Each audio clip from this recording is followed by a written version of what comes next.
This channel does not promote any violent, harmful, or illegal activities. All content provided by this channel is meant for an educational purpose only.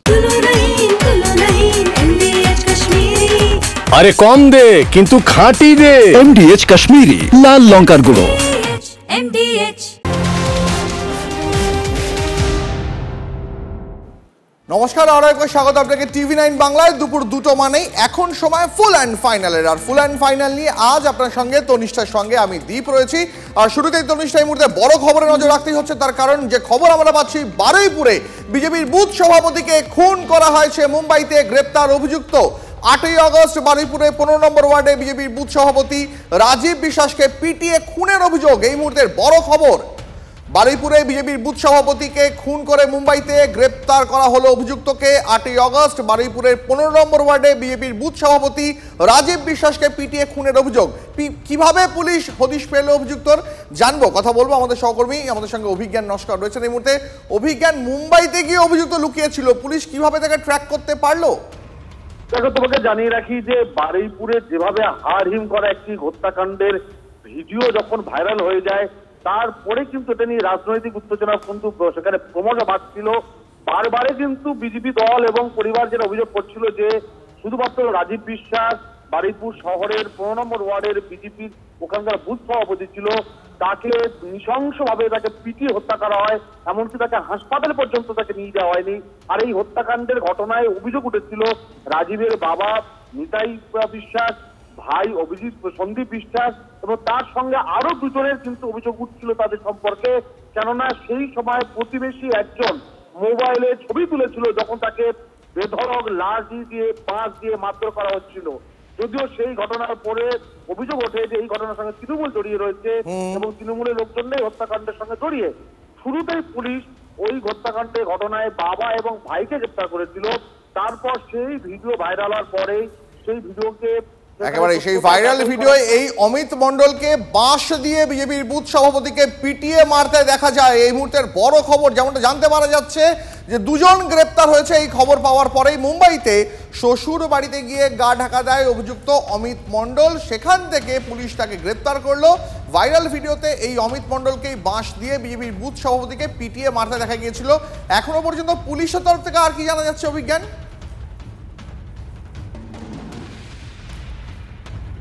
এই মুহূর্তে তৃণমূল মুখপাত্র অরূপ চক্রবর্তী রয়েছেন আমাদের সঙ্গে, সরাসরি কথা বলবো তার সঙ্গে। অরূপদা, যে ছবি আমরা দেখাচ্ছি বারুইপুরে বিজেপির বুথ সভাপতিকে পিটিয়ে খুন করা হয়, তার অভিযুক্তকে মুম্বাই থেকে পুলিশ গ্রেপ্তার করতে পারলো। বারুইপুরের 15 নম্বর ওয়ার্ডের বিজেপির বুথ সভাপতি রাজীব বিশ্বাসকে পিটিয়ে খুন করার অভিযোগ উঠেছিল, সেই অমিত মণ্ডলকে মুম্বাই থেকে পুলিশ গ্রেপ্তার করে আনলো।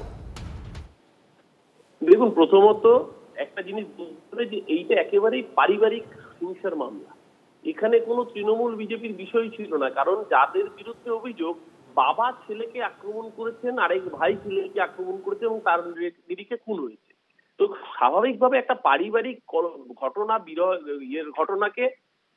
সেই ঘটনাকে রাজনৈতিক রং দিয়ে যারা পলিটিক্যাল ডিভিডেন্ড করতে চাইছিল তাদের গালে কার্যত আবার থাপ্পড় পড়লো। পশ্চিমবঙ্গ পুলিশ বারুইপুর কমিশনারেটের তৎপরতায় যারা বাইরের রাজ্যে, এবং মাথায় রাখতে হবে যেখানে পালিয়ে গেছিল সেটা কিন্তু ডবল ইঞ্জিনের রাজ্য, ডাবল ইঞ্জিন শাসিত রাজ্যে গিয়ে পশ্চিমবঙ্গ পুলিশ অপরাধীদের গ্রেফতার করে প্রমাণ করলো যে এ রাজ্যে আসলে আইনের শাসন আছে। বাবা ছেলেকে খুন করেছে সেটাও বিজেপি তৃণমূল রং লাগাচ্ছে যারা, তারা আসলে ওই রাজনীতির ভাগারে লাখ পূজার রাজনীতি করে। তৃণমূল কংগ্রেসের আমলে সরকার দায়বদ্ধ মানুষকে জাস্টিস দেওয়ার, তাই জন্য অপরাধীর জায়গা হবে জেলের পেছনে। ধন্যবাদ আপনাকে। আর একবার সেই ভিডিও আপনাদের দেখাচ্ছি। গত 8ই আগস্ট বারুইপুরের 15 নম্বর ওয়ার্ডে বিজেপির বুথ সভাপতি রাজীব বিশ্বাসকে খুনের ঘটনায় অন্যতম অভিযুক্ত অমিত মণ্ডলকে মুম্বাই থেকে পুলিশ গ্রেপ্তার করলো। এই অমিত মণ্ডলকে এই ভাইরাল ভিডিওতে বাঁশ দিয়ে পিটিয়ে খুন করতে দেখা গেছিল রাজীব বিশ্বাসকে। খুনের ঘটনায় শ্বশুরবাড়িতে আত্মগোপন করে লুকিয়েছিল এই অমিত মণ্ডল। গোপন সূত্রে খবর পেয়ে সেখান থেকে পুলিশ তাকে গ্রেপ্তার করে এনেছে। তৃণমূল দাবি করছে এটা সম্পূর্ণভাবে পারিবারিক বিবাদের জেরেই খুন, এর সঙ্গে রাজনীতির কোনো যোগ নেই। কিন্তু বিজেপির তরফ থেকে অভিযোগ করা হচ্ছে তাদের বিজেপির বুথ সভাপতিকে পিটিয়ে খুন করা হয়েছে এবং এই খুনের ঘটনায় তৃণমূলের দিকে এই অভিযোগের আঙুল তোলা হচ্ছে। বারুইপুরে বিজেপির বুথ সভাপতি তাকে পিটিয়ে খুন করার অভিযোগে গ্রেপ্তার করা হলো অভিযুক্তকে 8ই অগস্ট। যে ভিডিও আপনাদের দেখাচ্ছি, বারুইপুরের 15 নম্বর ওয়ার্ডে বিজেপির বুথ সভাপতি রাজীব বিশ্বাসকে পিটিয়ে খুনের অভিযোগ ওঠে। আমাদের সঙ্গে এই মুহূর্তে বিজেপির মুখপাত্র এবং বিজেপি নেতা দেবজিৎ সরকার রয়েছেন। দেবজিৎ দা, যে খবর আমরা এই মুহূর্তে পাচ্ছি যে বিজেপির বুথ সভাপতিকে পিটিয়ে খুনের অভিযোগ উঠেছিল বারুইপুরে, তার মূল অভিযুক্তকে মুম্বাই থেকে, তার শ্বশুরবাড়ি থেকে পুলিশ, বাংলার পুলিশ গিয়ে গ্রেপ্তার করে আনলো, কি বলবেন? দেখুন, এটাই তো স্বাভাবিক, এটাই তো হওয়া উচিত। এতে মহান মহৎ কি কাজ হয়েছে? এক নম্বর হচ্ছে যে যাকে পিটিয়ে খুন করা হলো শুধুমাত্র বিজেপির একজন কর্মী হিসেবে, এবং আগের দিন পতাকা লাগিয়েছিল বলে, এবং ভিডিওতে যে ভিডিও আমরা দেখেছিলাম হাড় হিম করা ভিডিও, তাতে বলছেন যারা পিটিওকে খুন করছে তারা বলছে যে আর বিজেপি করবি, বিজেপি, আর পাশ থেকে আবার একজন পেট্রোলের বোতল এগিয়ে দিচ্ছেন তার গায়ে আগুন দেওয়ার জন্য। জ্যান্ত পেটা পিটিয়ে খুন এবং তার গায়ে আগুন দেওয়ার জন্য আমরা সবাইকে চাই, যারা এর সামনে আছে, যারা এর পেছনে আছে, সবাইকে আইনের সামনে আসতে হবে, আইন মাফিক সাজা পেতে হবে।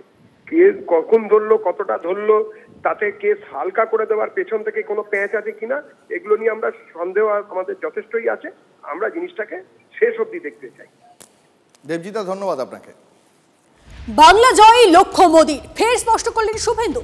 বাংলা জয় না হলে বৃত্ত সম্পূর্ণ হবে না। শ্যামাপ্রসাদের মাটিতে পদ্ম ফোটাতে চান মোদী। মোদীর বারবার বঙ্গ সফর নিয়ে মন্তব্য শুভেন্দু। 3 থেকে 77 হলে 177 কেন হবে না বিজেপি? বিজেপির 40% ভোট কেন 45% হবে না? মন্তব্য শুভেন্দু অধিকারী। নিশ্চিতভাবে 6 মাস পরে পশ্চিমবঙ্গে নির্বাচন আছে।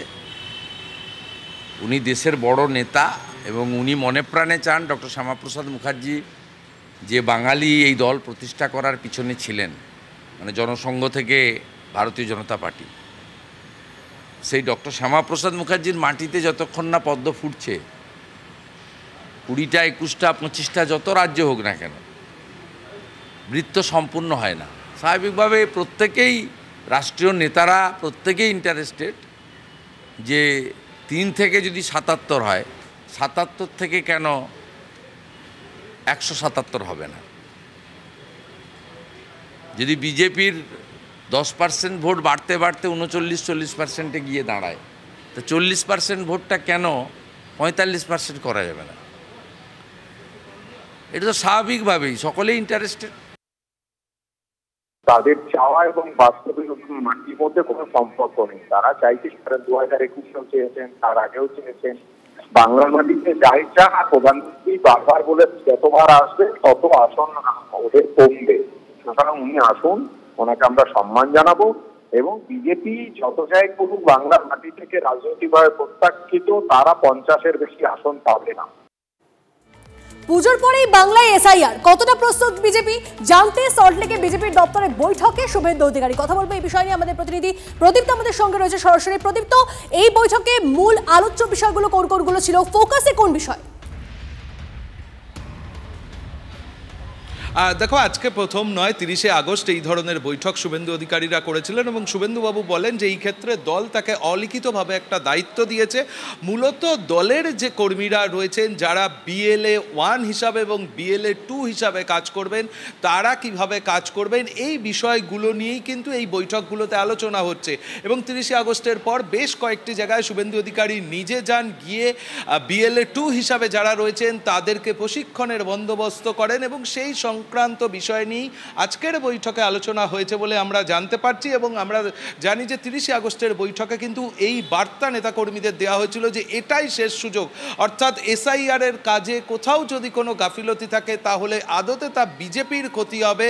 আর সেই কারণেই যাতে বিজেপির নেতাকর্মীরা এই কাজটাকে ঠিকঠাকভাবে করেন, তা যেমন একদিকে শুভেন্দু অধিকারীদের নজর রয়েছে, তার পাশাপাশি প্রশাসনিক ক্ষেত্রেও তারা চাপ বাড়াতে চাইছেন। এবং সেই কারণেই আজকের বৈঠকে BLO হিসাবে যারা কাজ করবেন, অর্থাৎ বুথ লেভেল অফিসার হিসাবে সরকারি ক্ষেত্রে যারা কাজ করবেন কমিশনের BLO হিসাবে, তাদের মধ্যে কারা শাসক দলের ঘনিষ্ঠ আছে সেই তালিকা তারা তৈরি করছেন এবং সেই তালিকা আগামী সপ্তাহে সিওর কাছে তারা পৌঁছে দেবেন এবং যাতে তাদের নাম বাদ যায়, অর্থাৎ নিরপেক্ষভাবে যাতে এই ভোটার তালিকার কাজকর্ম হয়, SIR হয়, সেই দিকেই তাদের লক্ষ্য রয়েছে। অর্থাৎ একদিকে রাজনৈতিকভাবে দলের কর্মীরা যাতে এই কাজের সঙ্গে ঠিকঠাকভাবে যুক্ত থাকে থাকতে পারে সেদিকে নজর রয়েছে শুভেন্দু অধিকারীদের।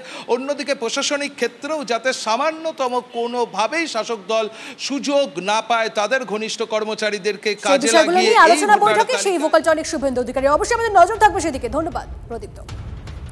এসআইআর এর আগেই পশ্চিম মেদিনীপুরে বিএলও বিতর্কে তৃণমূল। জেলার বিএলওদের তালিকায় তৃণমূল নেতার নাম। মেদিনীপুরে 183 নম্বর পার্টে বিএলও তালিকায় শঙ্কর বাজির নাম। শিক্ষাকর্মী শঙ্কর জেলা তৃণমূলের সাধারণ সম্পাদক। বিএলও তালিকায় কেন তৃণমূল নেতার নাম? প্রশ্ন তুলে জেলা শাসককে চিঠি বিজেপির। পাল্টা কমিশনকেই দায়ী করেছেন তৃণমূল নেতা। বিষয়টি খতিয়ে দেখা হচ্ছে জানিয়েছেন মহকুমা শাসক। কমপ্লেনের কপি রেডি করে পার্টি অফিসে জমা করাতে হবে ইমিডিয়েট। কোনো তৃণমূল, যেরকম আসানসোলে তৃণমূলের পৌরসভার প্রার্থী বিএলও হয়েছিল, চেঞ্জ করতে বাধ্য হয়েছে। একটাও তৃণমূলের নেতা, একটাও তৃণমূলের পঞ্চায়েত তারা বিএলও থাকবে না। আমরা লিস্ট ধরে ধরে স্কুটিনি গ্রাম টু গ্রাম করছি, আমরা করতে দেব না। এসআইআর হবে, মমতা যাবে। আমাদেরকে বিএলও দায়িত্ব দিয়েছে। আমার 9 নম্বর ওয়ার্ডের 183 নম্বর পার্টের আমি ভোটার, সেই কারণেই আমাকে দায়িত্ব দিয়েছে। কিন্তু তারা হয়তো জানে না যে আমি একটা পলিটিক্যাল পার্টির সঙ্গে জড়িত এবং জেলা কমিটির সেক্রেটারিও আছি। এরপরে তারা কেন দিয়েছে বা আমাদের এইরকম পদ থাকলে আমাদের সেই দায়িত্ব করা যাবে কি না বা কি ব্যাপার আমরা বলতে পারবো না। নির্বাচন কমিশন একটা নিরপেক্ষ সংস্থা বলে আমরা জানি। যদি এরকম জিনিস হয়ে থাকে এটা তো ঠিক না, তাদেরও জানা উচিত। এটা ইনকোয়ারি একটা কমপ্লেন এসছে, যে কোনো কমপ্লেন আসলেই আমরা এনকোয়ারি করি। এক্ষেত্রেও সেটা এনকোয়ারি করে দেখা হবে এবং তার যদি তেমন কিছু সত্যতা পাওয়া যায়, যেটা কমিশনের যেমন ইনস্ট্রাকশন থাকবে সেভাবে আমরা অ্যাকশন নিয়ে নেব। আর এবার যে খবরে নজর রাখবো, আবারও বিস্ফোরক মালদার জেলা সভাপতি আব্দুর রহিম বক্সি। রাজ্যে জরুরি অবস্থা জারির চেষ্টা করছে বিজেপি। সেনাকে ব্যবহার করে মমতা বন্দ্যোপাধ্যায়কে ক্ষমতাচ্যুত করার ষড়যন্ত্র হচ্ছে। ফোর্ট উইলিয়ামে সেনার সঙ্গে প্রধানমন্ত্রীর বৈঠক নিয়ে এমনই মন্তব্য এবার আব্দুর রহিম বক্সির গলায়। বিরোধী দলনেতা শুভেন্দু অধিকারী এবং কেন্দ্রীয় শিক্ষা প্রতিমন্ত্রী সুকান্ত মজুমদারকে মির্জাফার বলেও আক্রমণ করেছেন মালদার জেলা সভাপতি। আরেক মির্জাফর যে বসে থাকছে তমলুকের কাঁথিতে, আরেক মির্জাফর যে আজকে সুকান্ত মজুমদার যিনি মন্ত্রী হয়েছেন, বুটিকো থেকে এরকম মির্জাফরকে সাথে করে নিয়ে বলছে এরাও তো বাঙালি, এরা তো বাংলা ভাষায় কথা বলে, এরা তো বিজেপিকে সমর্থন করে, তাই তাদেরকে সাথে করে নিয়ে পশ্চিমবঙ্গে দখল করার স্বপ্ন দেখেছেন। রাষ্ট্রপতি শাসন জারি করে দিব, আর এই রাষ্ট্রপতি শাসনের মধ্যে দিয়ে আমাদের মিলিটারি থাকবে, আমাদের পুলিশ থাকবে, বিএসএফ থাকবে, আমাদের সিএসএফ থাকবে, তাদেরকে সাথে করে নিয়ে পশ্চিমবঙ্গ থেকে মুখ্যমন্ত্রী মমতা ব্যানার্জিকে টেনে হিঁচড়ে নামিয়ে দিব। পচা মাল, আজে বাজে কথা বলে। আমি যখন মালদায় তৃণমূলের অবজারভার ছিলাম, আমার গাড়ির দরজা কে খুলবে কম্পিটিশান হতো, তাতে রহিম থাকতো আগে। আরএসপির মাল ছিল, বামপন্থী করতো, অনেক চাকরি বাকরি বেঁচেছে সে সময়, এখনও ছেলেকে দিয়ে করছে। তারপরে অনেক দিন অনেকেই আপত্তি ছিল, আমাকে ধরাধরির পরে আমি একদিন জয়েন করাই।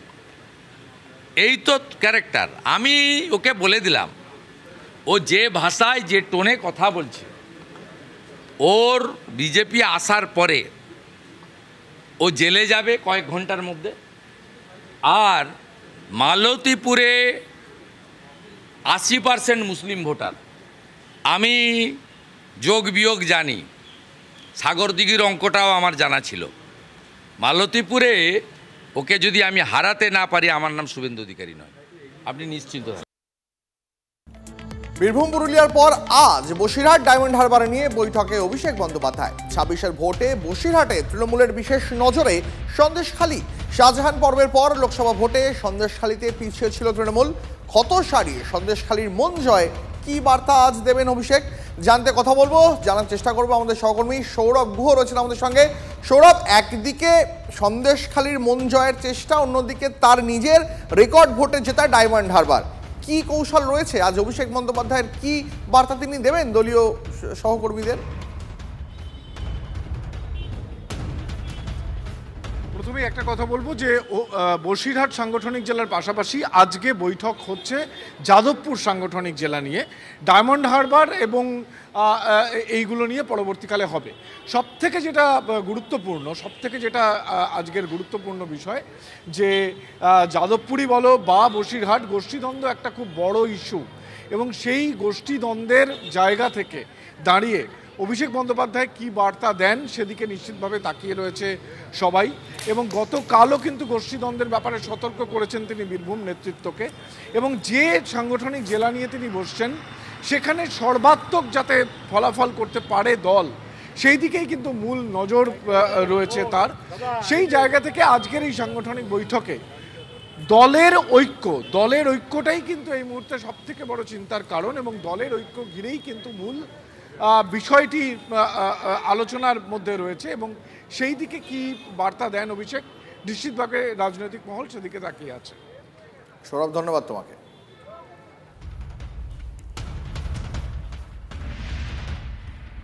আজকের বৈঠকে কি হয় সেদিকে তো আমাদের নজর থাকবেই, তবে গতকালের বৈঠকে খোদ অভিষেক বন্দ্যোপাধ্যায়ের সামনেও কেষ্ট কাজলের মধ্যে দ্বন্দ্ব।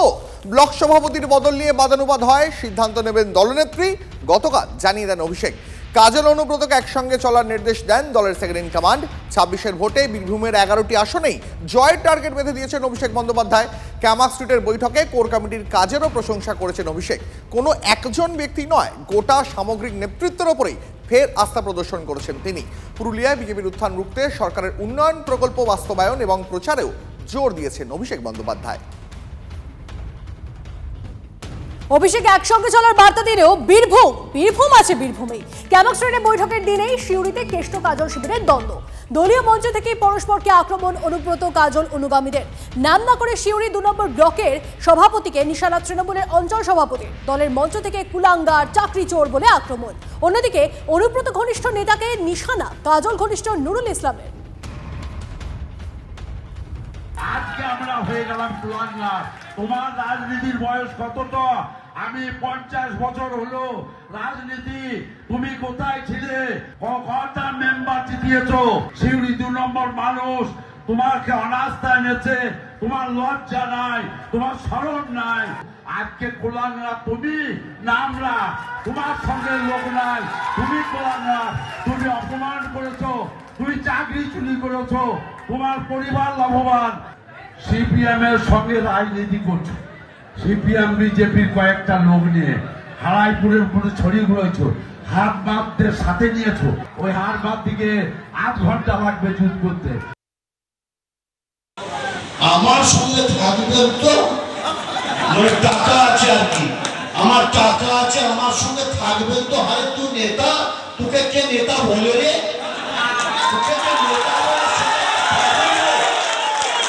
তোকে যে নেতা বলে সেটা একটা পাগল রে। যারা গাঁজা খায়, 500 টাকা পায়, তারা বলে তোমায় নেতা মানবে কেন? সবাই কি গাঁজা খায়? সবাই কি 500 টাকা লাগে গাঁজা খেতে?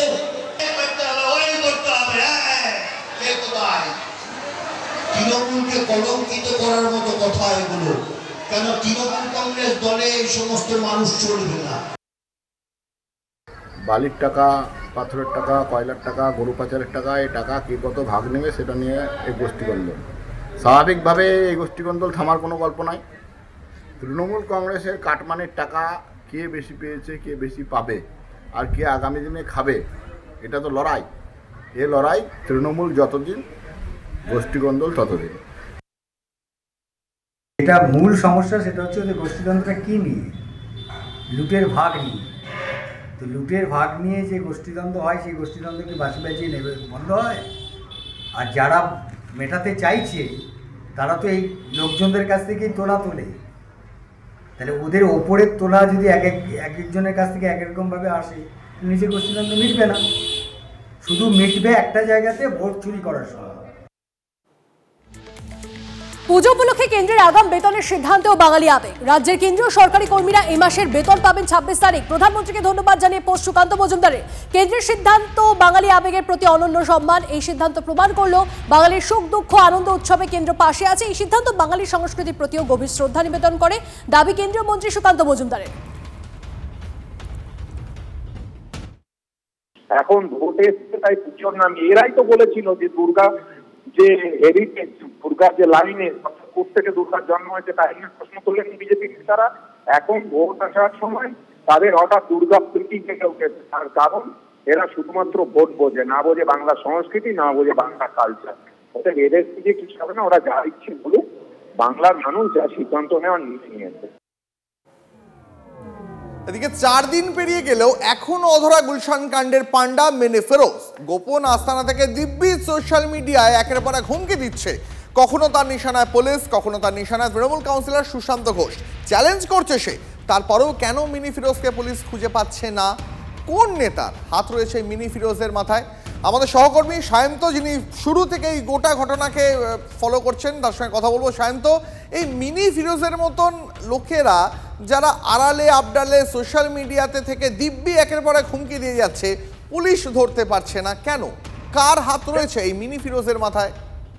দেখো, নিঃসন্দেহে তো বলাই চলে যে রাজনৈতিকভাবে যদি বলা হয় তাহলে রাজ্যের শাসক দলের প্রভাবশালী নেতা তথা বিধায়কদের হাত না থাকলে এই ঘটনা ঘটে না, এবং হাত রয়েছে বলেই মিনি ফিরোজ ওরফে ফিরোজ খান এখনো পর্যন্ত নিজের গোপন আস্তানা থেকে পোস্ট করে চলেছে, অথচ পুলিশ তার টিকি পর্যন্ত খুঁজে পাচ্ছে না।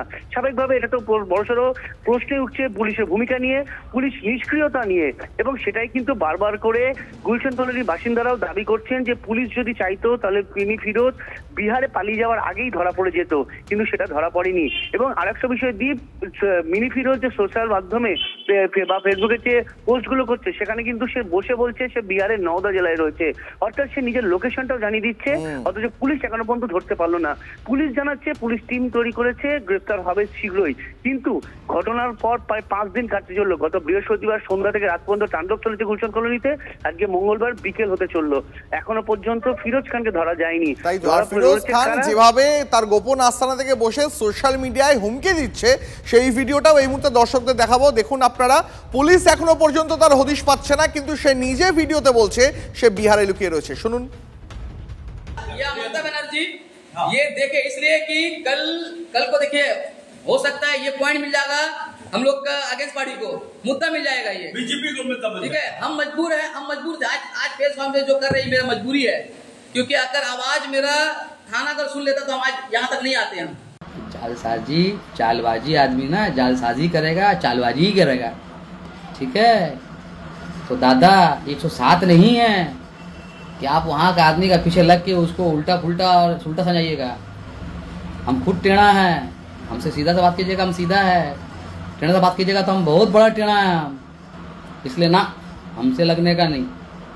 हम अगर गलत रहेंगे, गिल्टी रहेंगे, हम खुद से बोलेंगे हम गिल्टी है, गलत है, मगर हम गलत नहीं है तो किसी का बाप भी आके हमको गलत नहीं बता सकता।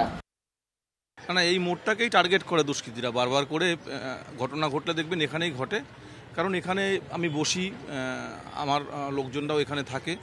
কিন্তু যাই হোক, যেটা ঘটনা ঘটে গেছে রাতের অন্ধকারে বাইরের থেকে বহিরাগত দুষ্কৃতীদের নিয়ে এসে ঘটনা ঘটিয়েছিল, কিন্তু গুলশনের মানুষ ঐক্যবদ্ধ, তারা ঠিক করে নিয়েছে, এখানে ইমাম সাহেবরা সব আছেন, তারা ঠিক করে নিয়েছে যে গুলশনে আর গুন্ডাগর্দি চলবে না।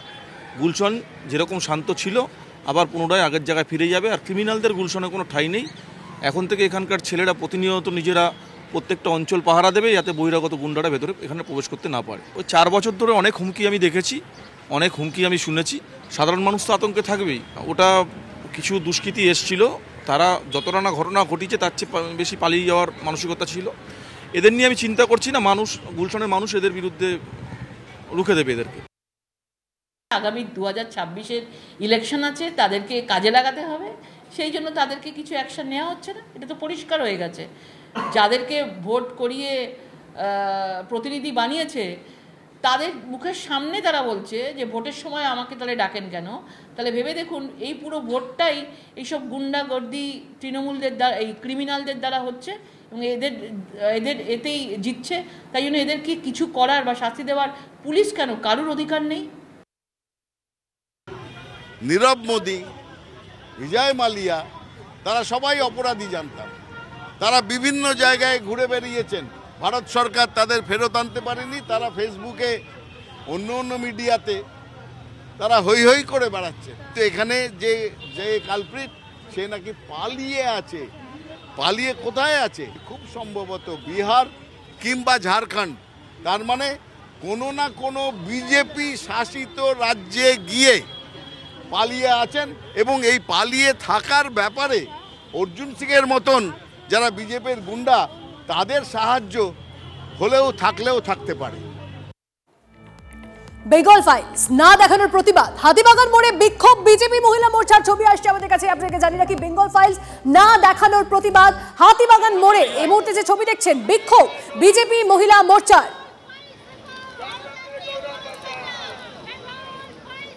অবিলম্বে বেঙ্গল ফাইলস পশ্চিমবঙ্গে দেখাতে হবে, আর তারই প্রতিবাদে দেখা যাচ্ছে যে একেবারে বিক্ষোভ প্রদর্শন করা হচ্ছে জাতীয় পতাকা নিয়ে।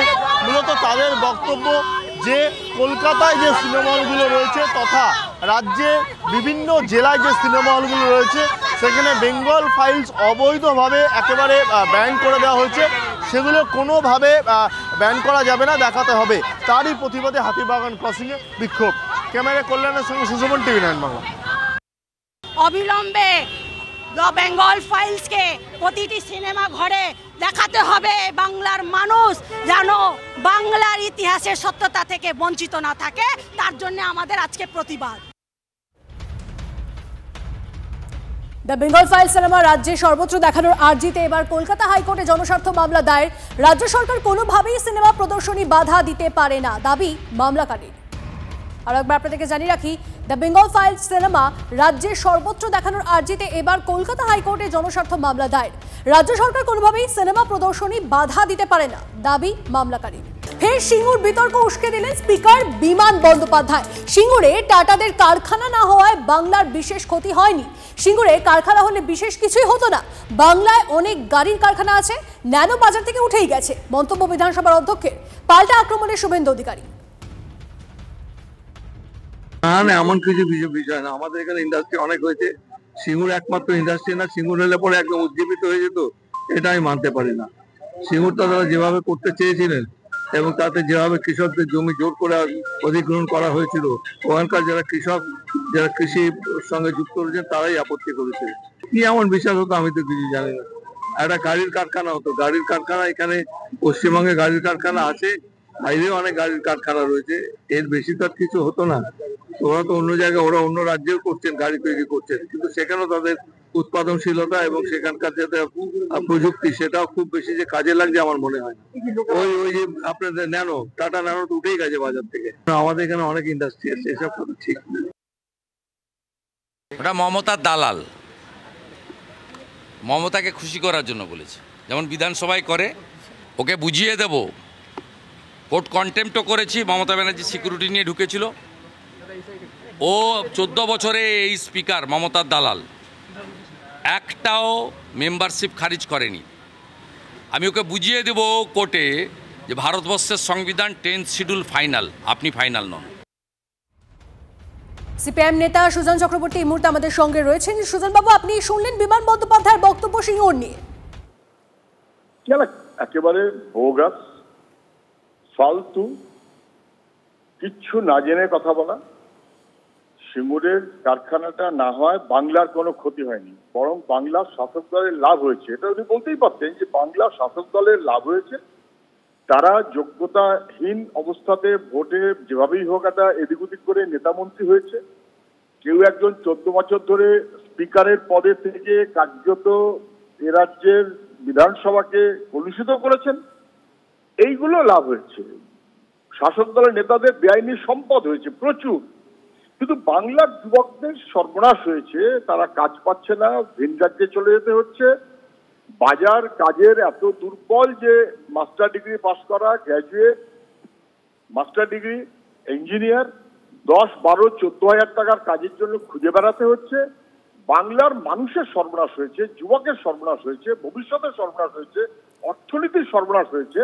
কিন্তু শাসক দলের নেতামন্ত্রী হয়েছেন, কেউ স্পিকার থেকেছেন। সর্বনাশ করার যা ওটা তো শুধু সেগুলোর কারখানা না, অটো হাব কিংবা কেমিক্যাল হাব, এগুলোকে ধ্বংস করার মধ্য দিয়ে বাংলার যুবকের ভবিষ্যতের স্বপ্ন এবং অর্থনীতির অগ্রগতির সুযোগটাকে ধ্বংস করেছে শাসক দল তার নিজের স্বার্থে। উনি শাসক দলের হয়ে দাঁড়ালি করছেন। বেশ, অনেক ধন্যবাদ আমাদেরকে এই প্রতিক্রিয়া দেওয়ার জন্য। কথা বলছিলাম সৃজন চক্রবর্তীর সঙ্গে। পরে খবরে নজর রাখবো। নিয়োগের দাবিতে ফের রাজপথে মিছিল, বৃষ্টি মাথায় নিয়ে বিকাশ ভবন অভিযান, মাদ্রাসা সার্ভিস কমিশনের 2023-এর SLST চাকরি প্রার্থীদের। অবিলম্বে মেধা তালিকা প্রকাশের দাবি তুলেছেন আন্দোলনকারীরা। ছবি দেখাচ্ছি আপনাদের এই মুহূর্তে। বৃষ্টি মাথায় নিয়ে রাজপথে নিয়োগের দাবিতে মিছিল করছেন মাদ্রাসা সার্ভিস কমিশনের 2023-এর SLST চাকরি প্রার্থীরা। রঞ্জিত আমাদের সহকর্মী রয়েছেন আমাদের সঙ্গে। রঞ্জিত, কি বক্তব্য তাদের? দেখো দীপ, বৃষ্টিকে উপেক্ষা করে, বৃষ্টি মাথায় নিয়ে কিন্তু মাদ্রাসা সার্ভিস কমিশনের যে সপ্তম SLST 2023-এ প্রাথমিক ও উচ্চ প্রাথমিকের রেজাল্ট, এছাড়াও নবম থেকে দ্বাদশ শ্রেণী নিয়োগের তালিকা অবিলম্বে প্রকাশের দাবিতে অল ইন্ডিয়া আরবিক ফেডারেশন বিকাশ ভবন অভিযান। এবং এই মুহূর্তে তারা কিন্তু তারা ঠিক পূর্ত ভবনের সামনে তারা দাঁড়িয়ে রয়েছেন এবং মাদ্রাসা কমিশন কর্তৃক যে সপ্তম MSc পরীক্ষার জন্য যে 1729টি পদ নিয়োগের নোটিফিকেশন জারি হয়েছিল, উক্ত নোটিফিকেশনের ওপর ভিত্তি করে নজর রাখো আপাতত। ধন্যবাদ তোমাকে। কি বলছেন তারা, শোনাই তাদের বক্তব্য। শিক্ষামন্ত্রী সাংবাদিক বৈঠক করে বলেছিলেন যে মানে আগামী দুদিনের মধ্যে আমরা প্রাথমিক শিক্ষক নিয়োগের শূন্য পদ প্রকাশ করব, কিন্তু সেই 11 তারিখ আর আজকে 16 তারিখ। শিক্ষামন্ত্রীর কথা কিন্তু কোনোভাবেই আমরা বাস্তবায়িত হতে দেখলাম না। তাই আজকে আমরা শিক্ষা দপ্তরে এসেছি যে আমাদের বিষয়টা নিয়ে কেন এত অবহেলা হচ্ছে। এবার আমি বাঁকুড়ার ছবিটা দেখাবো আপনাদের। নিয়োগের দাবিতে বাঁকুড়ায় টেট উত্তীর্ণদের বিক্ষোভ, জেলা প্রাথমিক বিদ্যালয় সংসদ ঘেরাও চাকরি প্রার্থীদের। নেপাল থেকে শিক্ষা নাও, 2022-এর টেট উত্তীর্ণদের নিয়োগ দাও, এই স্লোগান তুলে বিক্ষোভ দেখাচ্ছেন চাকরি প্রার্থীরা। তাই আমরা ডাক দিচ্ছি, নেপাল থেকে শিক্ষাহীন 50,000 শূন্য পদ দিন। তার কারণ নেপালের সরকার কেন পড়েছে আপনারা জানেন, দুর্নীতি আজ পশ্চিমবঙ্গের রন্ধ্রে রন্ধ্রে। আমাদেরই টেট পশ্চিমবঙ্গ ইতিহাসের সবথেকে স্বচ্ছ টেট, কিন্তু এই টেটে কোনো রকম কোনো দুর্নীতি হয়নি বলে ইচ্ছা করে আজকে সেই টেটকে বসিয়ে রাখা হচ্ছে। মুখ্যমন্ত্রী বলেছেন 1 লক্ষ শূন্য পদ আছে, উনি শুধু প্রতিশ্রুতি দিয়েছেন।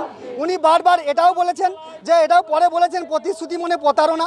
আমরা এই প্রতারণা মানছি না। 3,500 3.5 স্কুল আছে, তাদের প্রতিটা স্কুলে যদি 4টা করেও যদি 4 জন করেও যদি শিক্ষক দেওয়া হয় তবে আমাদের 14,000 শিক্ষক হয়। কিন্তু বাঁকুড়াতে আমাদের সরকারের ডাটা অনুসারে, RTI করা ডাটা অনুসারে 6,500 মাত্র শিক্ষক রয়েছেন। মানে এখনো 7,500 ভ্যাকেন্ট পোস্ট আছে বাঁকুড়াতেই শুধুমাত্র। আর 371টি স্কুল আছে যারা শিক্ষক শূন্য। এইভাবে প্রাথমিক স্কুলের, প্রতিটি প্রাথমিক স্কুলের শিক্ষা ব্যবস্থা চরম ভেঙে পড়ছে। ছাত্রীকে খুনের মামলা রুজুর পরই যাদবপুরের লালবাজারের গোয়েন্দা বিভাগ, ঘটনাস্থলে তদন্তে ফরেন্সিক টিমও। কিভাবে পুকুরে পড়লেন অনামিকা মণ্ডল, নিচকি দুর্ঘটনা নাকি ধাক্কা মেরে ফেলা হয়, খতিয়ে দেখা হচ্ছে গোটা বিষয়টা।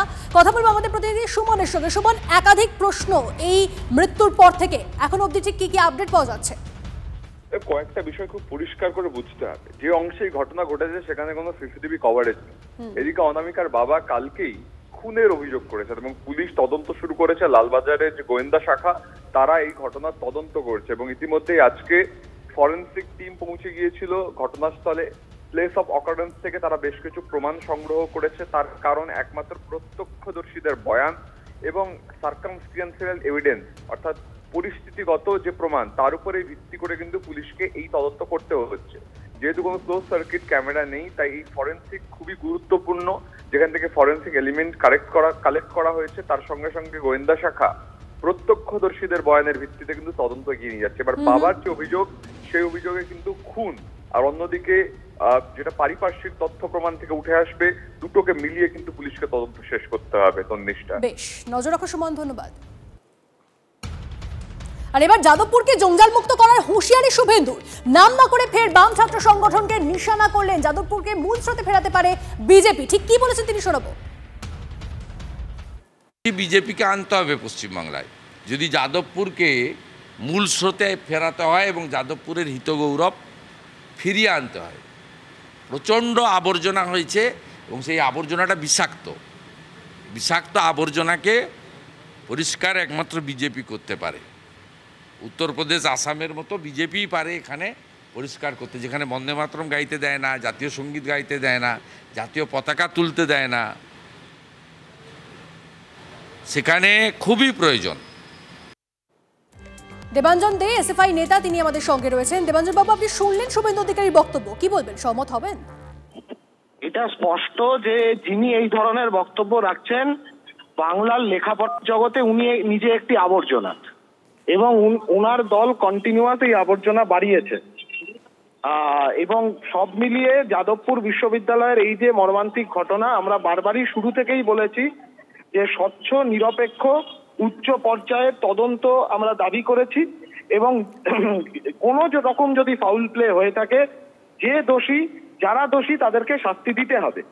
কিন্তু এই ঘটনাকে কেন্দ্র করে এই ধরনের ইলেক্টেড রিপ্রেজেন্টেটিভরা তারা দিনের পর দিন যে ধরনের হেট মঙ্গারিং করে যাচ্ছে যাদবপুর বিশ্ববিদ্যালয়ের মতন একটা প্রতিষ্ঠান সম্পর্কে, যে প্রতিষ্ঠানের সঙ্গে ভারতের স্বাধীনতা সংগ্রামের লড়াই যুক্ত আছে, যে প্রতিষ্ঠান এই মুহূর্তে ভারতবর্ষের NIRF র্যাঙ্কিং এ ও দেশের অন্যতম শীর্ষ প্রতিষ্ঠান, সেই সম্পর্কে এই ধরনের হেট মঙ্গারিং যারা করছে, ঘৃণার বাতাবরণ যারা তৈরি করছে, তারাই গোটা ভারতবর্ষ জুড়ে বাংলা সম্পর্কে একটা ঘৃণার বাতাবরণ তৈরি করে আছে। তারই অংশ যাদবপুর বিশ্ববিদ্যালয় সম্পর্কে এই ধরনের ঘৃণার উদ্রেক করা। শুভেন্দু অধিকারী এবং আরো কল্যাণ ব্যানার্জি ইত্যাদি যারা এই ধরনের কথা বলছে, এটা স্পষ্ট যে বাংলার লেখাপড়া জগতে এরা নিজেরা এক একটি আবর্জনা। বেশ, ধন্যবাদ। আর এই মুহূর্তে যে খবরে নজর রাখবো, নৈহাটিতে ফের তাজা বোমা উদ্ধার। গৌরীপুরে মিল গেটের কাছে 12টি তাজা বোমা উদ্ধার করা হয়েছে। স্থানীয়দের কাছ থেকে খবর পেয়ে বোমাগুলি পুলিশ উদ্ধার করতে পেরেছে। আমাদের সহকর্মী অনন্ত আমাদের সঙ্গে রয়েছে। অনন্ত, পুজোর আগে এতগুলো বোমা উদ্ধার হলো, কি কারণে এগুলো জমা করা হয়েছিল, কে করেছিল, এখনো পর্যন্ত পুলিশ কি জানতে পেরেছে? দেখো, এখনো পর্যন্ত এই বোমা রাখার ঘটনায় কেউ গ্রেপ্তার হয়নি। 12টি তাজা বোমা পুলিশ উদ্ধার করে মিলগেট গৌরীপুরের কাছ থেকে। দেখো, ঘনবসতি এলাকা, সেইখানে এখানে বোমা পাওয়া, এলাকার বাসিন্দাদের কাছে বিরাট আতঙ্ক ছড়িয়েছে। পুজোর মুখে, পুজোর হাতে গোনা কদিন বাকি, তার এরকম বোমা উদ্ধারের ঘটনায় প্রশাসনের কপালে, পুলিশের কপালেও ভাঁজ পড়েছে। কারাই বোমা রেখেছিল, কেন এই বোমা রেখেছিল, তদন্ত করছে নৈহাটি থানার পুলিশ।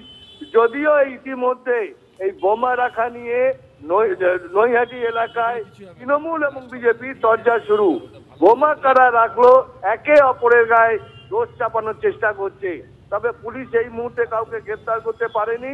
পুলিশ তাদের যারা দুষ্কৃতী, তাদের যে এলাকায় সিসিটিভি তারা খুঁজছে যে কারাই বোমা রেখেছেন, সেই সিসিটিভি ফুটেজ খুঁজে পুলিশ তাদেরকে গ্রেফতারের চেষ্টা করছে। বেশ অনন্ত, আপাতত ধন্যবাদ। পিসিআরকে একবার বলবো ফুল স্ক্রিনে ছবিটা দেখাতে। নৈহাটিতে তাজা বোমা উদ্ধার, গৌরীপুরে মিল গেটের কাছ থেকে 12টি তাজা বোমা উদ্ধার করা হয়েছে।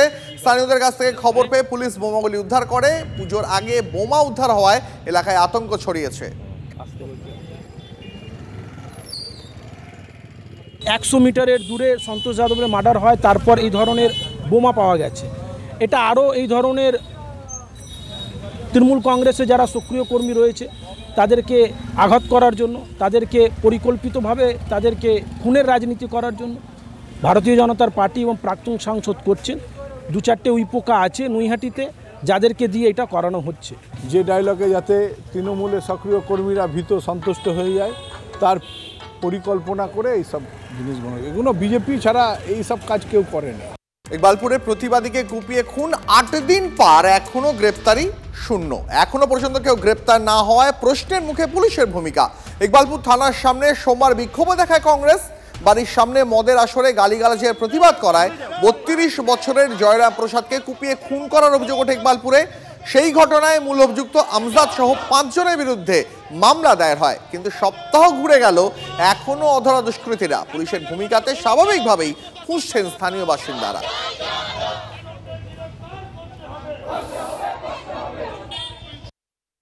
লোককে ধরা দিতে হচ্ছে।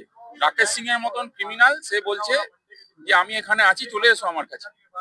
এই যে যারা খুন করছে তারা কি বলবে বারে বারে যেখানে চলে এসো, আমি আছি এখানে? এটা কি খেলা চলছে এখানে আইন শৃঙ্খলার নামে? আইন শৃঙ্খলার অবনতি শুধু নয়, অবক্ষয়, ক্রমাগত অবক্ষয়। সিসিটিভি নেই, কাজ করছে না। তাই আমরা খুব পরিষ্কার ভাবে বলছি, এই খুনিকে গ্রেফতার করুন এবং শাস্তি দেওয়ার ব্যবস্থা করুন, না হলে থানাটা ব্যাংকুয়েটে পরিণত করুন। বাঙালির সব থেকে বড় উৎসব দুর্গাপূজা আসছে, কিন্তু সেই পূজা প্রস্তুতিতে বারবার বাদ সাধছে বর্ষা। পুজোর মুখে খলনায়ক ঝাড়খণ্ডের ঘূর্ণাবর্ত। আজ এবং আগামীকাল উত্তরবঙ্গে প্রবল বৃষ্টির আশঙ্কা। আলিপুরদুয়ার, জলপাইগুড়িতে অতি ভারী বৃষ্টির সতর্কতা। ওয়েদার সংক্রান্ত আরও আপডেট জানাবেন আমাদের সহকর্মী কমলেশ আমাদের সঙ্গে রয়েছেন। কমলেশ, বারবার পুজোর প্রস্তুতিতেই বাঁধ সাধছে বর্ষা। দেখো, উত্তরবঙ্গে টানা ভারী থেকে অতি ভারী বৃষ্টি হয়ে চলেছে রোজই প্রায়, এবং আজ এবং আগামীকাল এই দুটো দিনে উত্তরবঙ্গে ভারী থেকে অতি ভারী বৃষ্টি হতে পারে। আজ বিশেষ করে জলপাইগুড়ি এবং আলিপুরদুয়ারে অতি ভারী বৃষ্টির কমলা সতর্কতা রয়েছে। দার্জিলিং, কোচবিহার এবং কালিম্পং এই জেলাগুলোতে ভারী বৃষ্টির কমলা সতর্কতা। পাহাড়ি অঞ্চলে নতুন করে ধস নামার আশঙ্কা রয়েছে। আগামীকালও উত্তরবঙ্গের জেলাগুলোতে ভারী থেকে অতি ভারী বৃষ্টি, এর সঙ্গে উত্তর দিনাজপুরেও প্রবল বৃষ্টির আশঙ্কা আগামীকাল রয়েছে। দক্ষিণবঙ্গে আজ বীরভূম, মুর্শিদাবাদে ভারী বৃষ্টি হতে পারে এবং কলকাতা সহ অন্যান্য জেলাগুলোতে হালকা থেকে মাঝারি বিক্ষিপ্ত বৃষ্টি যেমন চলছে বিভিন্ন জায়গায়, সেই বৃষ্টি আগামী বেশ কয়েকদিন হতে পারে। অর্থাৎ পুজোর যে প্রস্তুতি এই মুহূর্তে চলছে, মণ্ডপ তৈরি, প্রতিমা শুকোনোর কাজ এবং পুজোর কেনাকাটায় সবই মার খাওয়ার একটা আশঙ্কা রয়েই যাচ্ছে। তাই তো, অনেক ধন্যবাদ কমলেশ তোমায়।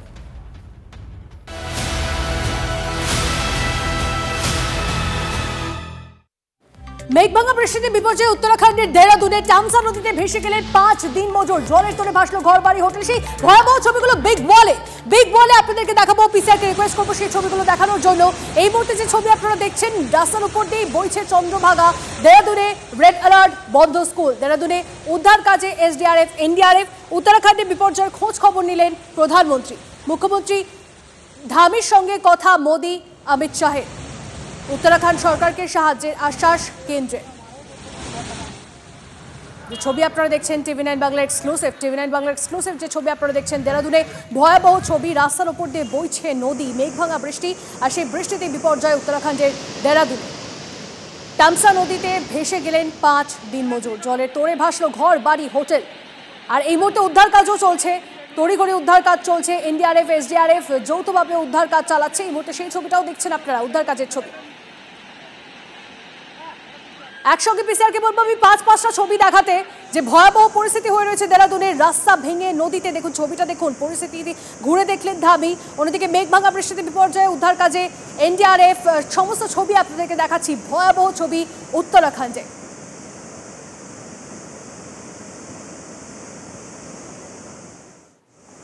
এবার বিগ ওয়ালেও একবার দেখাবো আপনাদেরকে ছবিটা, ভয়াবহ ছবি।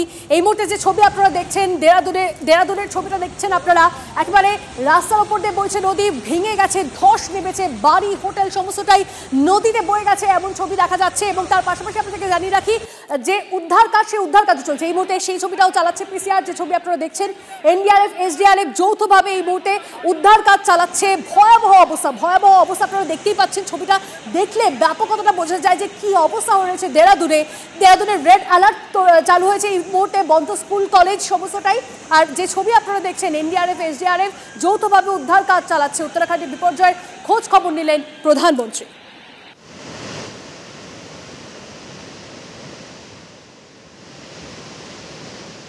सड़क पूरी तरह से बह गई है, घरों को बहुत नुकसान हुआ है, सरकारी संपत्तियों को नुकसान हुआ है और पूरा जनजीवन अभी अस्त व्यस्त है। उसको सामान्य करने के लिए सभी प्रयास किए जा रहे हैं। बहुत सारे संपर्क मार्ग कट गए हैं। अभी नदियों का जो जल स्तर है वो भी काफ़ी बढ़ा हुआ है। सभी विभाग हमारे युद्ध स्तर पर काम कर रहे हैं, सभी कोऑर्डिनेशन कर रहे हैं। आज आदरणीय प्रधानमंत्री जी ने भी प्रातःकाल सारी जानकारी ली है, उन्होंने चिंता व्यक्त करी और हर प्रकार से हमको आश्वासन दिया है।